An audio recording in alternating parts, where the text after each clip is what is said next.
যোৱাকালি মুখ্যমন্ত্ৰীয়ে যিটো বক্তব্য আগবঢ়াইছে, কেবিনেটত লোৱা যিটো সিদ্ধান্ত, এই গোটেই সিদ্ধান্তটোৱে অসমৰ যি অস্থিৰ পৰিৱেশ আৰু জনগণৰ যিটো নিৰাপত্তাহীন যিটো পৰিৱেশ, তাক অতি লজ্জাজনকভাৱে মুখ্যমন্ত্ৰীয়ে নিজে উন্মোচিত কৰিছে।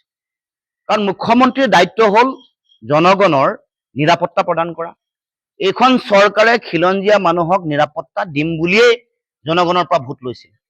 অথচ আজি 4 বছৰ পিছত মুখ্যমন্ত্ৰীয়ে নিজে প্ৰকাশ কৰিলে যে তেওঁ খিলঞ্জীয়া মানুহক, সাধাৰণ জনগণক নিৰাপত্তা দিয়াত চূড়ান্তভাৱে ব্যৰ্থ, আৰু তাৰ কাৰণে তেওঁ খিলঞ্জীয়া মানুহৰ হাতত অস্ত্ৰ তুলি দিয়াৰ কাৰণে, মৰাণস্ত্ৰ তুলি দিবলৈ তেওঁ উঠি পৰি লাগিছে। এইটো কেনেকুৱা ধৰণৰ মুখ্যমন্ত্ৰীৰ গণতান্ত্ৰিক দায়িত্ব? যদি কোনোবা এটা অঞ্চল অস্থিৰ হৈ আছে, সুস্থিৰ কৰাৰ দায়িত্ব কাৰ? মুখ্যমন্ত্ৰী। ক'ৰবাত যদি অবৈধ বিদেশীৰ আগ্ৰাসন চলিছে, সেই অবৈধ বিদেশীক কৰায়ত্ব কৰি তেওঁলোকৰ নাম কৰ্তন কৰি ভোটাৰ তালিকাৰ পৰা বহিষ্কৰণ কৰাৰ দায়িত্ব কাৰ? চৰকাৰৰ বা গৃহ মন্ত্ৰণালয়ৰ।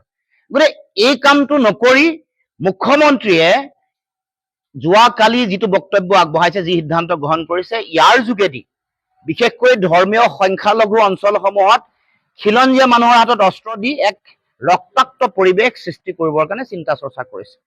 লক্ষ্য 2026, ৰক্তাক্ত পৰিৱেশ এটা সৃষ্টি কৰি মানুহৰ মাজত সাম্প্ৰদায়িক বিষবাষ্প বিয়পাই এক ভয়াৱহ পৰিৱেশ সৃষ্টি কৰি ৰাজনৈতিক মুনাফা লাভ কৰিবলৈ চিন্তা চৰ্চা কৰিছে।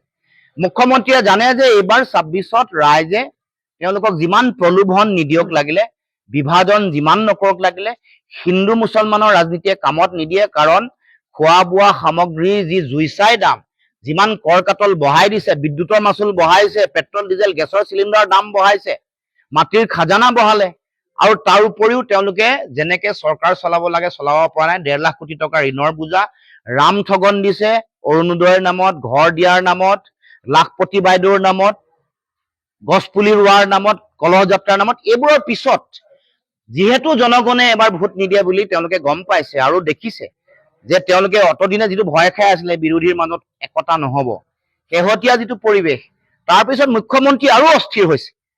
শেহতীয়া পৰিৱেশৰ পিছত মুখ্যমন্ত্ৰী অস্থিৰ হৈ হিতাহিত জ্ঞান হেৰুৱাই এতিয়া সাম্প্ৰদায়িক ধৰ্মীয় এটা উন্মাদ পৰিৱেশ তৈয়াৰ কৰিবৰ কাৰণে, ঘৃণাৰ ৰাজনীতিৰ বিষবাষ্প বিয়পাই ভোট লাভ কৰিবৰ কাৰণে ষড়যন্ত্ৰ কূটকৌশলত তেওঁ নিজে আত্মনিয়োগ কৰিছে বা মনোনিৱেশ কৰিছে। গতিকে ইয়াৰ আমি বিৰোধিতা কৰিছো। ক'ব খুজিছো, ক'ৰবাত যদি অস্থিৰ অঞ্চল আছে, সীমান্ত বা ধৰ্মীয় সংখ্যালঘু অঞ্চল, য'তেই অস্থিৰ অঞ্চল আছে, তাত থানা প্ৰতিষ্ঠা কৰক। স্মাৰ্ট পুলিচ তেওঁলোকে প্ৰশিক্ষণ দিছে, বেলেগ বেলেগ তেওঁলোকৰ কামাণ্ডো নতুন নতুন হৈছে, সেইবোৰ তেওঁলোকে নিয়োগ কৰক।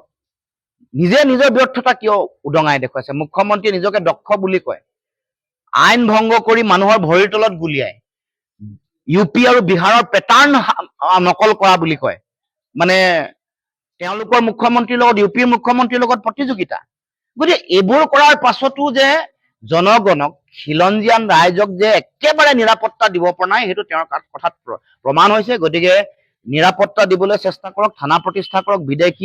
অবৈধ বিদেশীৰ আগ্ৰাসন যদি চলিছে তেতিয়াহ'লে বাধা দিবলৈ প্ৰয়াস কৰক, অন্যথা ধৰ্মীয় উন্মাদনাৰে সমাজ নাভাঙিব আৰু এনেকুৱা ধৰণৰ এটা ভয়াৱহ ৰাজনীতিৰ এটা পৰিৱেশ তৈয়াৰ নকৰিবৰ কাৰণে মুখ্যমন্ত্ৰীক মই আহ্বান জনাইছো।